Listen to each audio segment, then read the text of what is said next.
7 years have passed since the Formula One grid last had an American amongst its ranks, but that drought will soon to come an end. Logan Sargent is gearing himself up to become America's first full-time Formula One driver since 2007 when he lines up on the grid to begin the Bahrain Grand Prix in March.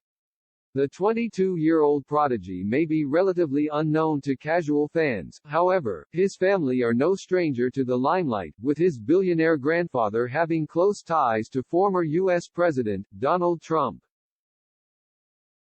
Replacing the Canadian Nicholas Latifi, Williams revealed that Sargent will be driving alongside Thai-British racing driver Alex Albon in the 2023 F1 season. Incredibly, the American will be the first from the nation since Alexander Rossi in 2015 to feature on the sports grid. The U.S. boasts a rich history in F1, including world champion drivers Phil Hill and Mario Andretti, the race-winning Penske team, and a host of events at iconic venues across the country over the years.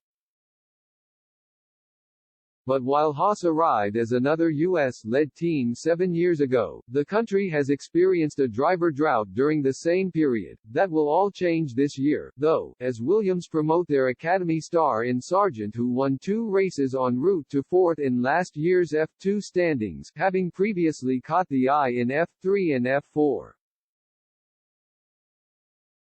As he gets ready to update the F1 record books, Sargent made it clear that he is not feeling the weight of expectation, with his focus firmly on making the sport his home for many years to come. In an interview published on the Formula One website, the Fort Lauderdale native was asked about the responsibility of being an American driver.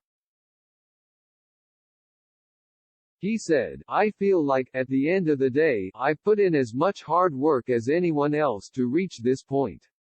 I just have to look at it as, prepare the best I possibly can to be the best driver I can possibly be next year." With F1's popularity recently booming in the U.S., which is set to host 3 races this year, in Austin, Miami and Las Vegas, Sargent was also asked whether his nationality played a role in him securing the Williams seat.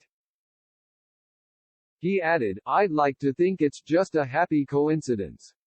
As I said, I've put in the hard work over the past however many years, making a commitment to move to Europe when I was young to make this dream a reality. I feel like I've had a very good junior Formula career.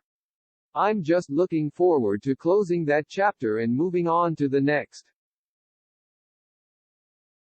Hopefully I can represent the country well and make them proud. I don't think it's any extra pressure, to be honest. I have high expectations for myself as it is." Besides his racing career, Sargent comes from a billionaire family which came under the spotlight after being part of an investigation into Trump's 2020 re-election campaign. His grandfather, Harry Sargent III, runs a multi-billion-dollar conglomerate that includes airline companies, oil refineries, oil trading companies, alternative fuel development and oil and asphalt shipping. He owns the International Oil Trading Company, which supplies the U.S. military in Iraq with aviation fuel.